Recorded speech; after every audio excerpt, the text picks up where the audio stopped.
क्या आपने कभी सोचा है कि कहीं बंदूक की गोलियां भी दूध, बिस्किट, अंडे, चिप्स या पैसे की तरह बिक सकती हैं, पैसे की तरह एटीएम से निकल सकती हैं? लेकिन अमेरिका में आजकल ऐसा ही हो रहा है।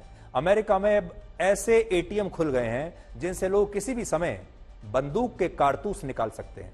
यहां से पैसा नहीं निकलता एटीएम से, बंदूक के कारतूस निकलते हैं। और ये एटीएम यानी वेंडिंग मशीन्स अमेरिका के ग्रोसरी स्टोर्स में लगा दी गई हैं।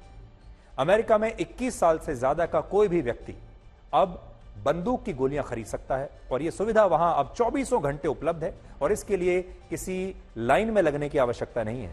और ये मशीनें अमेरिका की हथियार बनाने वाली एक कंपनी ने लगाई है जिसका नाम है अमेरिकन राउंड्स। और इन मशीनों को लगाने का मकसद है अमेरिका में गोलियों की बिक्री को और ज्यादा बढ़ाना, कारतूस की बिक्री को बढ़ाना। और सोचिए, ये खाने वाली नहीं, मारने वाली गोलियां हैं, जो गोलियां लोगों की जान लेती हैं। लेकिन इन गोलियों की बिक्री बढ़ाने के लिए अमेरिका में अब ये एटीएम टाइप मशीनें लगा दी गई। इन मशीनों से जो लोग कारतूस निकालेंगे उनकी उम्र को वेरीफाई करने के लिए इसमें एज वेरीफाइंग सिस्टम लगाया गया है, जिसमें लोगों को अपना ड्राइविंग लाइसेंस स्कैन करना होगा और उसके बाद लोगों को उनकी जरूरत के मुताबिक इन मशीनों से कारतूस मिलने शुरू हो जाते हैं। और इन मशीनों से शॉटगन, हैंडगन और यहां तक कि राइफल की बुलेट्स भी खरीदी जा सकती है। अमेरिका में कारतूस के एटीएम ऐसे समय में खुल रहे हैं जब वहां हर दिन औसतन 100 लोग मास शूटिंग की घटनाओं में मारे जाते हैं। आज पूरी दुनिया में 4 देश ही ऐसे हैं जहां के नागरिकों को हथियार रखने का संवैधानिक अधिकार है, जिनमें अमेरिका भी शामिल है।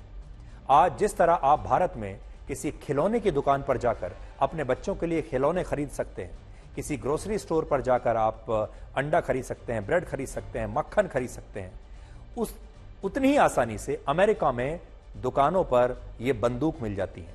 आज अमेरिका में हर 100 लोगों पर 120 बंदूकें हैं, जबकि इसी सूची में दूसरे स्थान पर यमन है, जहां हर 100 लोगों पर 52 बंदूकें हैं। भारत में हर 100 लोगों पर सिर्फ 5 बंदूक है। और यह स्थिति भी तब है जब अमेरिका में लगभग 60% लोग चाहते हैं कि इस गन कल्चर को समाप्त कर दिया जाए। इसके लिए सख्त कानून होने चाहिए। और अमेरिका दुनिया का इकलौता देश है जहां गन कल्चर की वजह से लोगों के लिए आत्महत्या करना बहुत आसान हो गया है और दूसरों की हत्या करना भी आसान हो गया है। 2019 में वहां लगभग 24,000 लोगों ने अपनी बंदूक से ही गोली मारकर आत्महत्या की थी। अमेरिका की गन लॉबी इतनी मजबूत है कि वो इसके खिलाफ किसी भी सरकार को कानून लाने नहीं देती। और इनमें भी अमेरिका की नेशनल राइफल एसोसिएशन इतनी मजबूत और शक्तिशाली है कि अमेरिका के पूर्व राष्ट्रपति जॉर्ज बुश सीनियर खुद इसके सदस्य रह चुके हैं। और अब तो ये कंपनियां ग्रोसरी स्टोर्स में भी अब बंदूक की गोलियां बेचने लगी।